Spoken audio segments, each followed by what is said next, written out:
आजची आपली रेसिपी सुरनोळी डोसे जे गोड असतात. तर चला तर बघूया कसे बनवायचे ते. त्यासाठी आपण 2 कप वाडा कोलम घेतलेले आहे. त्यामध्ये अर्धा चमचा मेथी दाणे टाकलेले आहेत.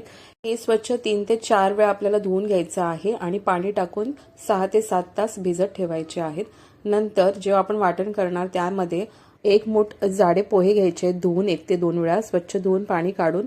नंतर वाटणामध्ये आपण पाणी काढून घ्यायचं आहे तांदळाचं आणि मिक्सरमध्ये आपण अर्धी वाटी किसलेलं नारळ, त्याच्यावरती भिजवलेले पोहे, अर्धा चमचा हळद आणि अर्धा कप आपण गुळाची पावडर घेतलेली आहे. अर्धा पेला पाणी टाकून आपण व्यवस्थित पेस्ट करून घेतलेली आहे. ढवळून आपण रात्रभर आंबवायला ठेवलेले हे पीठ.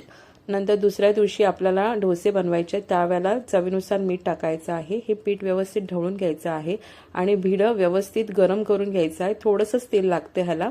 तर व्यवस्थित आपण त्यावरती पीठ ओतून अर्धा मिनिट शिजत ठेवायचं आहे. तुम्ही